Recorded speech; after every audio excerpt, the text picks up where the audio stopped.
The diseases of attitude. It's never that pleasant to talk about the negative, but we got to talk about it because life is part negative. These attitude diseases are like weeds that grow in the garden. It's a normal part of life. Here's a good phrase to note. Negative is normal. It's not successful, but it's normal. It's part of life. And here's the next key, in my opinion. You must learn to handle the negative. Don't ignore it. Handle it. Now, I know some people teach the other way. And listen to them. And listen to me. And then make up your own mind. Right? Don't be a follower. Be a student. But I say you got to handle the negative. You don't have to live in it. You don't have to dwell on it. But you do have to handle it, my opinion. I know some people teach, just turn your head real quick and say, there's no weeds, there's no weeds, there's no weeds. They'll take your garden. So you've got to handle the negative. Here's what part of it is. It's called the Great War Between Good and Evil. Mr. Reynolds and I are working on a new book this year called The Great War Between Good and Evil. And there is a war on. The minute you were born, you got involved in the war between good and evil, between darkness and light, between negative and positive, between evil and good, between tyranny and democracy, between weeds and human activity. I mean, the war is on. If democracy sleeps, guess who never sleeps? Tyranny. In the absence of light, guess what's automatic? Darkness. If good does not arouse itself and become active, guess what moves in? Evil. It's a war. A mental war, a physical war, a financial war, between enterprise and ease, between accomplishment and failure. It's a war. That's why there's an Old Testament phrase that gives the best advice for human activity when it says, 6 days labor, 1 day rest. Now, I'm sure we've taken that to mean, don't work all 7 days, take one off. Here's what it also means, only take one off.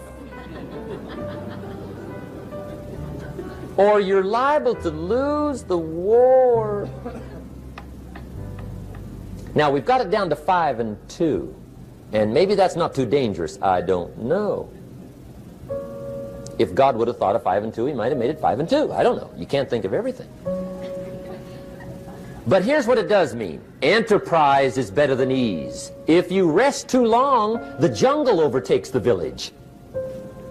Now here's the good news about the war between good and evil. Evil is no match for good, but good must be active. Weeds are no match for human activity, but if you stand still, how far in will they come? All the way. They'll grow right up around your shoes. But if you get busy, how far back can you take them? As far as you wish. They're no match, but you must be active. That's why the 6 and 1. Make sure you're not losing the war by taking off too much. Guess what the average years are after retirement? 6. 6. Which means don't retire. Your chances are too slim. Okay. The war between good and evil, the weeds. You got to make sure you recognize the negative, handle it, deal with it, and then go on. Let's make a list of the diseases of attitude that can wreck all your chances to do well. One of the words that destroys everything is called neglect. Neglect. And I found this out. A week of neglect could cost you a year of repair. It isn't worth it. So what to be on the lookout for? Here's the list. If you were making it, you'd have the same list I've got. Right? We're not covering anything new tonight. This is a reminding session, not a teaching session. But it doesn't hurt to go over it again. Here's the list. Attitude diseases. Number one is indifference. The shrug of the shoulder. The guy's not even concerned. He's just drifting. This is called the mild approach to life. A disease known as mildness.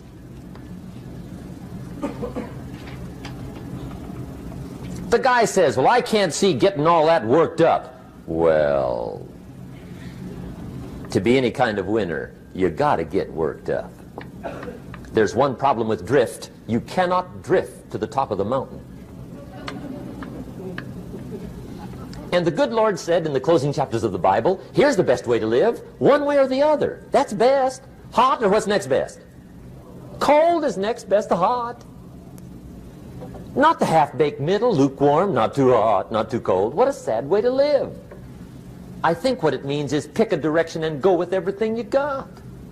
Just pick one and go. Somebody says, yeah, but what if it's the wrong direction? You'll find out quicker. It won't take you 25 years to wake up and say, oh no, I've been walking the wrong road. I told my staff the other day, next best to prosperity is adversity. If one doesn't get you, pray for the other. We all do better from one of two reasons, inspiration or desperation. And I don't wish anything bad on you tonight, but if you're not inspired, I hope a wagon comes down your rut.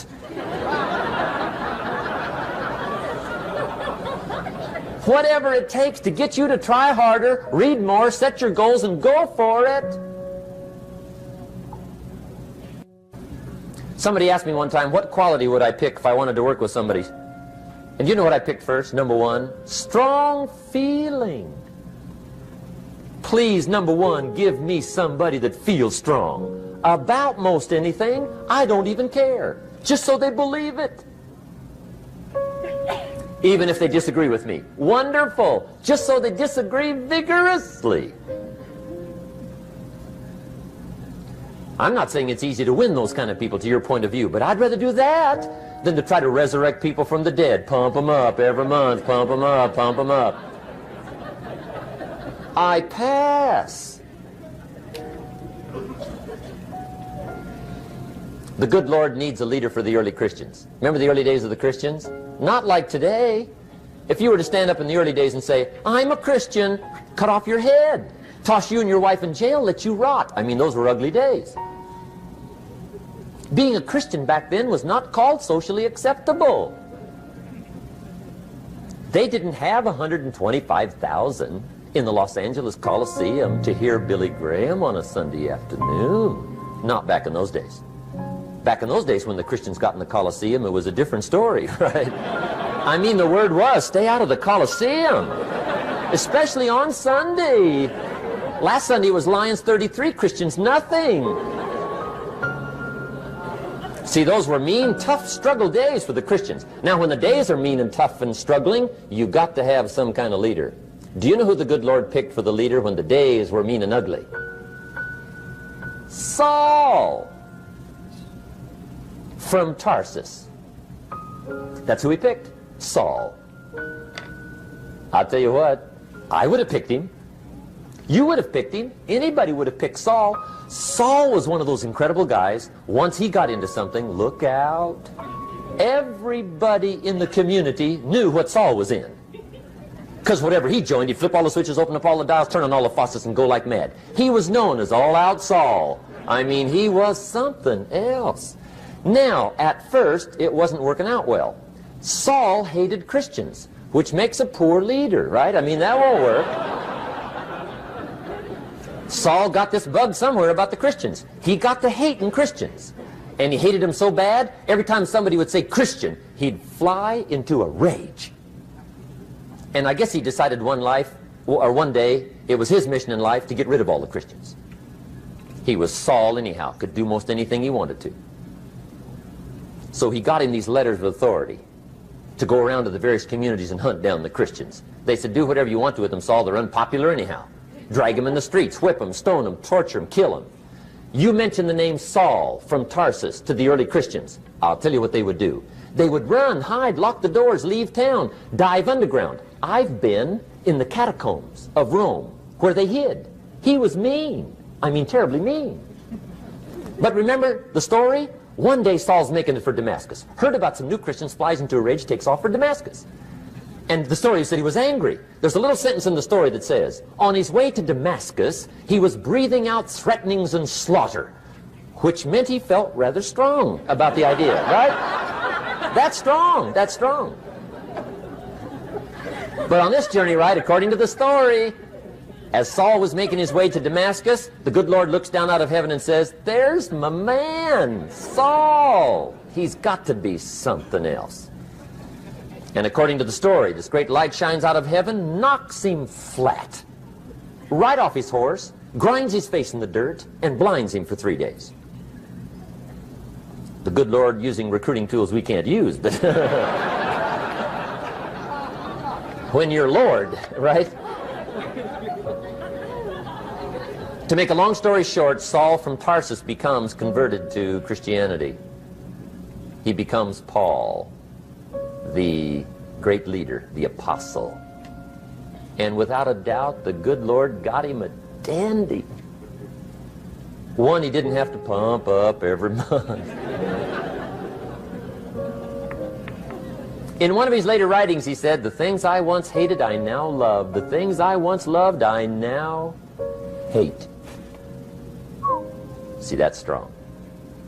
Here's the key to the good life. Learn to put everything you've got into everything you do. Whatever you are doing, pour it on. It will quickly open up into opportunity or quickly disclose to you that you ought to be doing something else. The delusion is, if I had a better job, I'd really pour it on. See, that's delusion. Wherever you are, pour it on.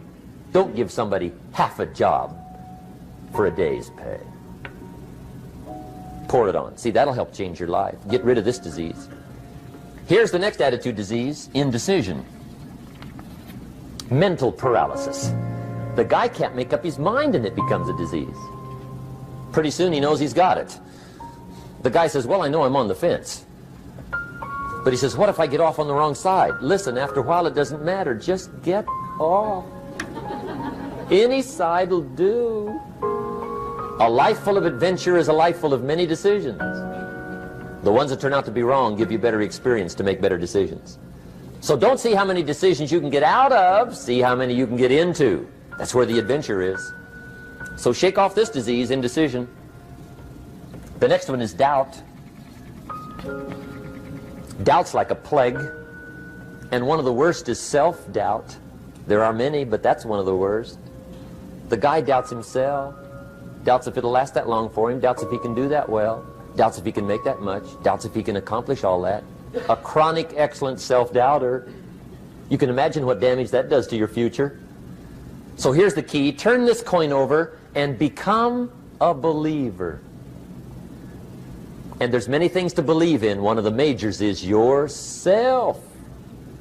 The understanding of self-worth is the beginning of progress. Now, if those three don't get you, this one will. Worry. That's a devastating disease. Worry. Worry causes health problems, social problems, personal problems, family problems. It's devastating. Worry long enough, it'll drop you to your knees. Could reduce you to begging. I know how bad this one is. I used to have it bad. I used to be known as a super worrier. Not a super warrior. No, super worrier. My family wished I'd have been a warrior. I got those years to make up for. But I'll tell you what. My advice to you is do what I finally did on worry. Give it up. Who needs it? I'm not saying it's easy. I'm saying it's worth it. It took me almost 1 year to kick the worry habit, and it was not an easy year. It was one of the toughest years I ever spent, but I finally got that monkey off my back. And I discovered you could live the most incredible life free of worry. Not free of challenge, not free of difficulty, free of worry. I learned how to do it, and you can. Here's the next attitude disease. Overcaution. Some people never will have much. They're too cautious.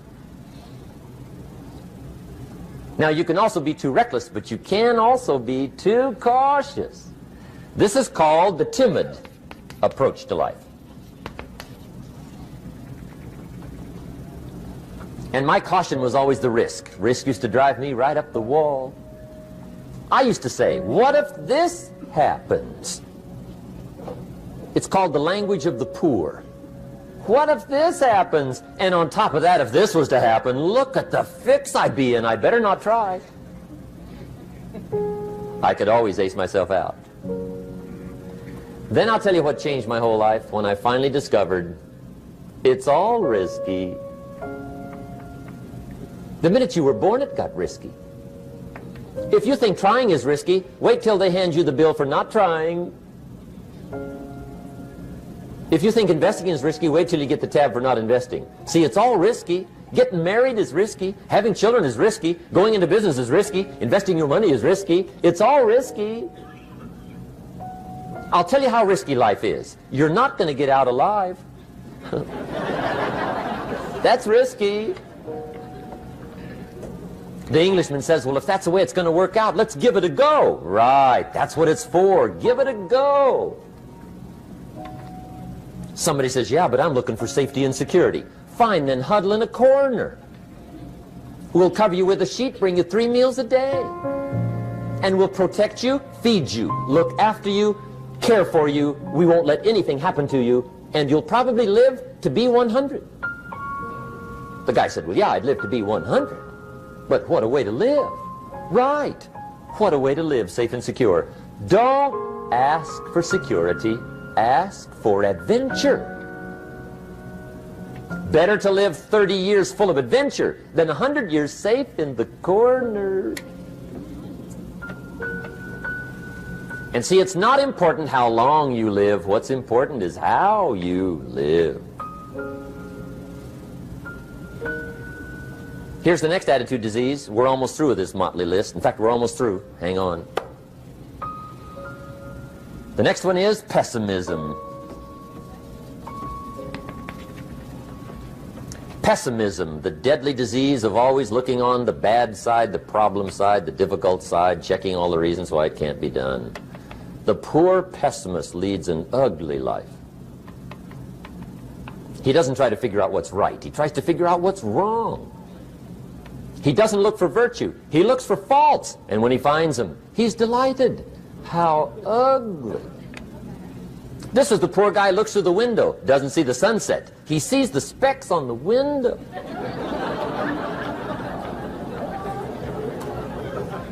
And this is the poor guy, right, who rushes up, takes such leave of his senses. This guy rushes up and he says, I've got 5 good reasons why it won't work. He's so dumb he doesn't know. All he needs 1. He's got 5.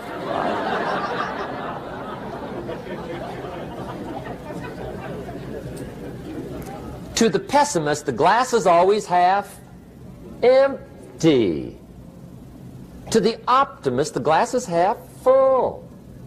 Why would the same measure affect people 2 different ways? Answer, it all depends on how you look at it. Our lives are mostly affected by the way we think things are, not the way they are. The way we think they are affects us most.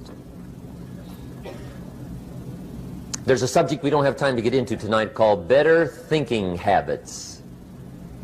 One of the major things Shove taught me when I met him, he said, poor thinking habits keeps most people poor. Not poor working habits. Most people work hard, but they don't think hard. And Shove taught me that the mind is like a factory, a mental factory. And whatever you think about all day long pours ingredients into this mental factory. And that's what builds the economic, social, financial fabric of your life. He quoted me a Bible phrase that says, as you think, so you become. How awesome. When he talked about poor thinking habits, he had me. I used to start the day reading the morning newspaper. I mean, you can believe that or not. I'd get a cup of coffee and read the paper. I'd load up on wars and riots and murders and stabbings and killings and bank robberies and muggings and car wrecks and tragedies. I'd even read the back pages. I seem to like that stuff for some weird reason. I'd load up on all that, and then I'd start the day. You can imagine the kind of days I used to have. You walk around on your financial knees. They call you economic peewee.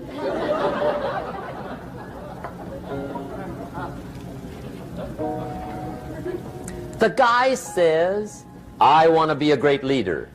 Wonderful. The first thing we do is follow him to his house.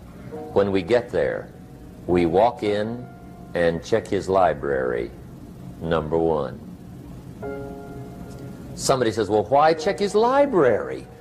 The reason is because what a man reads pours massive ingredients into his mental factory, and the fabric of his life is built from those ingredients. You would not believe what some people have got in their house to read. You would not believe. One of the best dressed up words I know for a lot of it is trash. Can you imagine dumping a barrel of trash into this mental factory every day and coming out with a rich, dynamic, positive life? It can't be done. You might as well try making a cake with cement. The kids back in Danbury, Connecticut, high school, they're asking me questions one day. I'm talking to the kids. Kids got good questions these days. One of them said to me, Mr. Rohn, how do you build the good life? I said, it's simple. It's not easy, but it's simple. Here's how you build anything. Select the right ingredients, keep out the wrong ingredients, and it starts with thought. Everything starts with thought. So you must be wise and careful what you think about, because that starts everything. You got to be wise and careful. I asked the kids, what would happen if somebody dropped sugar in my coffee? They said, well, you'd be okay. I said, what if somebody dropped strychnine in my coffee? They said, well, you'd be dead. I said, correct. Lesson one. Life is both sugar and strychnine. You gotta be careful. I said, what if my worst enemy drops in the sugar? They said, will you be okay? I said, what if my best friend, even by accident, drops in the strychnine? They said, well, you'd be dead. I said, correct. Lesson two. Watch your coffee.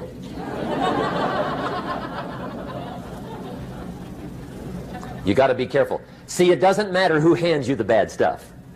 It doesn't matter where you get the bad stuff. It'll still do its damage on your bank account, wherever you get it. Mr. Schoaf gave me one of the greatest phrases when I first met him when he said, Jim, every day stand guard at the door of your mind. How important. Stand guard at the door of your mind. And you decide what goes into your mental factory. Don't let anybody just dump anything they want to in your mental factory, because you've got to live with the results. Okay, here's the last disease, and we're through with this list. In fact, we're almost through. Hang on. The last subject is very brief. The last disease, but this one is deadly. Engage in this one, indulge in it even slightly, and you might as well forget the future, because it's going to forget you. Complaining, crying, whining, griping, a Bible word called murmuring. See, that'll ace your future. Spend 5 minutes complaining, and you have wasted 5. And you may have begun what's known as economic cancer of the bone. Surely they will soon haul you off into a financial desert and there let you choke on the dust of your own regret. I hope I said that well, so you won't forget. It's a deadly disease. If you don't think it's bad, ask the children of Israel of Old Testament fame. Typical of us all, their story just happened to get in the book. Story says children of Israel were slaves. God performed a series of dazzling miracles and got them out. And now they're heading for the promised land. Remember the story? Heading for the promised land. Tragedy of the story, they never got there. Reason. From day one, they started to complain. They griped about the water. They griped about the weather. They whined and cried and griped about the food. They griped about the leadership. They whined and cried because it was too far, too cold, too hot, too difficult, too miserable. I mean, they whined and cried for years. Finally, God said, "I've had it, trip canceled." Or something like that. The story says they died in the desert, never got to the promised land. Which I think means two things. Indulge in this long enough, you get your future canceled. And I guess it also means even God himself can only take so much.